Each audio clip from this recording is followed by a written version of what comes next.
উনি ভেবেছেন যে মাস্টাররা খুব শান্তপ্রিয় জীব, কিন্তু আমরা যখন মাস্টারদা হব তখন ঘোষিতভাবে মাস্টারদা হব এবং উনাকে বলে দিতে চাই জঙ্গল মহলে যে কায়দায় উনি ক্ষমতায় এসেছেন সেই কায়দায় আমরা 26-এ খেলা খেলব। প্রয়োজনে মাস্টার থেকে মাস্টারদা হতে হবে, তবুও হারানো চাকরি ফেরত নিতেই হবে, হুঁশিয়ারি দিলেন চাকরি হারা যোগ্য শিক্ষকেরা। এছাড়াও জঙ্গল মহলকে ব্যবহার করে যে কায়দায় উনি ক্ষমতায় এসেছেন সেই পদ্ধতি অনুসরণ করেই 26-এ খেলা খেলারও হুঁশিয়ারি দিয়ে রাখলেন চাকরি হারা যোগ্য শিক্ষকদের প্রতিনিধিরা। আমরা ডিএম অফিস ডেপুটেশন দেব এবং ডিআই অফিস ডেপুটেশন দেব।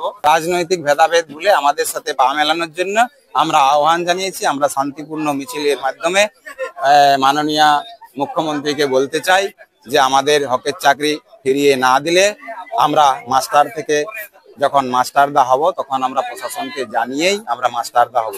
উনি যেভাবে জঙ্গলমহলকে ব্যবহার করে ক্ষমতায় বসেছেন সেই কায়দায় আমরা আমাদের মাস্টারদার রূপ ধারণ করব। এদের কোনো বদল হচ্ছে না, কারণ উনি ভেবেছেন যে মাস্টাররা খুব শান্তপ্রিয় জীব, ওরা সমাজে একটা সম্মান নিয়ে চলে, অতএব ওরা কোনো হটকারিতা করবে না। কিন্তু আমরা যখন মাস্টারদা হব তখন ঘোষিতভাবে মাস্টারদা হব এবং উনাকে বলে দিতে চাই জঙ্গল মহলে যে কায়দায় উনি ক্ষমতায় এসেছেন সেই কায়দায় আমরা 26-এ খেলা খেলব। এসএসসি 2026 প্যানেলের যোগ্য শিক্ষক শিক্ষিকা শিক্ষাকর্মী ওয়েটিং ও নন কল্ড ফর ভেরিফিকেশন এবং অনশনকারী মঞ্চের পক্ষ থেকে সোমবার বাঁকুড়া চলোর ডাক দিয়ে জেলাশাসক ও জেলা বিদ্যালয় পরিদর্শককে ডেপুটেশন কর্মসূচি নেওয়া হয়। সেই কর্মসূচির অঙ্গ হিসেবে শহরের কৃষক বাজার থেকে মিছিল শুরুর আগে মাস্টার থেকে মাস্টারদা হওয়ার কথা বলার পাশাপাশি ওই মঞ্চের তরফে রাজ্যের মুখ্যমন্ত্রীকেও এক হাত নেন তারা। ওই সংগঠনের পক্ষে অনশন মঞ্চের আহ্বায়ক সুমন বিশ্বাস চাকরি ফেরাতে প্রয়োজনে হাতে অস্ত্র তুলে নেওয়ার পাশাপাশি নবান্ন অভিযানেরও হুঁশিয়ারি দেন। পরিস্থিতি আমরাই বদল করব। আগামী দিনে বৃহৎ আন্দোলন, শক্তিশালী আন্দোলন নবান্নের দিকে ধাবিত হবে, তার প্রস্তুতি নিচ্ছি, শক্তি সঞ্চয় করছি। আর আমরা আপনাদের মিডিয়ার মাধ্যমে বলছি, রাজ্যের মুখ্যমন্ত্রী যতই স্বৈরাচারী হোক না কেন তাকে যোগ্যদের তালিকা আমরা প্রকাশ করতে বাধ্য করব। সেই জায়গায় আমরা আছি এবং দেখবেন যোগ্যদের চাকরি মানে যাতে অবিলম্বে বজায় থাকে তার জন্য তিনি ব্যবস্থা নিতে বাধ্য থাকবেন। নইলে টানতে টানতে, আপনাদের বলছি, টানতে টানতে ওই নবান্নের 14 তলা থেকে নামিয়ে নেব। চাকরি হারারা কেবলমাত্র আমাদের চাকরি বাঁচানোর জন্য দলীয় রাজনীতিকে সম্মান করি, কিন্তু দলীয় রাজনীতির ঊর্ধ্বে উঠে গিয়ে আমরা আমাদের নিজেদের হাঁটুর জোরে চোর রাজ্য সরকারের বিরুদ্ধে চাকরি ফেরানোর যে লড়াই, সেই লড়াইয়ে আমরা আজকে বাঁকুড়ায় আছি এবং আমরা জিতবো। শেষ হাসি যোগ্য চাকরি হারারাই জিতবে, তার যোগ্য চাকরি ফিরবেই। আমরা কেবলমাত্র চাকরি ফেরানোর লড়াই আজকে লড়ছি। আজকে আমরা শান্তিপূর্ণভাবে লড়ছি, কিন্তু চাকরি ফেরতের জন্য যদি আমাদের অস্ত্র তুলে নিতে হয়, অস্ত্র পরিষ্কার কথা মমতা বন্দ্যোপাধ্যায়, যদি অস্ত্র তুলে নিতে হয় সেই অস্ত্র তুলে নিতে আমি কুণ্ঠিত বোধ করবো না। এই রাষ্ট্রযন্ত্রের বিরুদ্ধে তাহলে অস্ত্র হাতে নিয়েই কিন্তু লড়াই করব। এখনো শান্তিপূর্ণভাবে আছি, পুলিশি অনুমোদন নিয়ে শান্তিপূর্ণভাবে লড়াই আছে, এটা আপনাদের আমরা জানিয়ে রাখলাম। ওনাকে তাড়িয়ে ছাড়বো নবান্নে 14 তলা থেকে যদি যোগ্য চাকরি না ফেরে।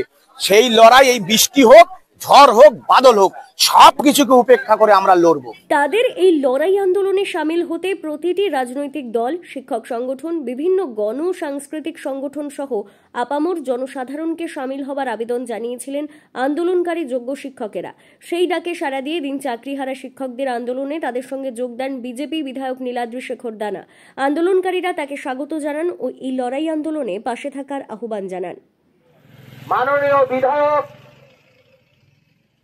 নীলাদ্রি শেখর দানা মহাশয়, আমরা তাকে স্বাগত জানাই। আমরা যে কেবলমাত্র আমাদের যোগ্য চাকরি ফিরে পাবার যে লড়াই, সেই লড়াইয়ে তিনি নিশ্চয়ই, আমরা গতকাল তার বাড়িতে গিয়েছিলাম, মাননীয় এমএলএ সাহেবের বাড়িতে গিয়েছিলাম। আমরা বলেছিলাম বিধানসভায় জরুরি অধিবেশন ডাকতে হবে, আর জরুরি অধিবেশন ডাকতে হলে একজন বিধায়ককে ন্যূনতম এই প্রস্তাব পার করতে হয়, পেশ করতে হয়। আমরা বিধানসভায় গিয়েছিলাম, মাননীয় নীলাদ্রি শেখর দানা মহাশয়, মাননীয় বিধায়ক, তিনি এসেছেন, আমরা তাকে স্বাগত জানাই। আমাদের দাবির ভিত্তিতে যোগ্য চাকরি ফিরে পাওয়ার জন্য যারাই আমাদের পাশে দাঁড়াবেন, সে সিপিএম হতে পারে, তৃণমূল কংগ্রেস হতে পারে, আমরা সবাইকে স্বাগত জানাই। কিন্তু আমাদের দাবির জন্য, দাবির ভিত্তিতে তারা যদি পাশে দাঁড়ায়, সমাজের সব অংশের মানুষ তাদেরকে স্বাগতম, কোনো ছুটমাক নেই। বিধায়ক নীলাদ্রি শেখর দানা এদিন বলেন, যেখানে অন্যায় সেখানেই বিজেপি তার প্রতিবাদে ঝাঁপিয়ে পড়বে। যেখানে অন্যায় সেখানে বিজেপি জনতা ভারতীয় জনতা পার্টি ঝাঁপিয়ে পড়বে। কোনো দেখার কিছু নেই। আজকে যারা প্রকৃত শিক্ষক, প্রকৃত যোগ্য শিক্ষক, আজকে তৃণমূলের কাটমানি খাওয়ার জন্য লাখ লাখ টাকার দুর্নীতি, কোটি কোটি টাকার দুর্নীতি করে চাকরি করে ঢুকিয়েছে, তাদেরকে ঢাকা দেওয়ার জন্য আজকে এদেরকে পথে বসিয়েছে। তার জন্য এদের সাথে আমরা ছিলাম, আছি, থাকবো। এটা আমরা বিধানসভায় আমরা স্পিকারের কাছে আমরা দৃষ্টি আকর্ষণ করে বিশেষ বিধানসভা বসানোর জন্য আমরা আগ্রহ প্রকাশ করব আমাদের স্পিকার মহোদয়ের কাছে, যাতে এরা অন্তত আজকে চাকরি ফিরে পায়। এই 22,000 প্রকৃত যারা মেধাবী শিক্ষক, প্রকৃত যারা ছাত্র থেকে আজকে শিক্ষক হয়েছে, তাদেরকে চাকরি ফেরানোর দাবিতে। ব্যুরো রিপোর্ট, দক্ষিণ বাঁকুড়া দর্পণ, বাঁকুড়া।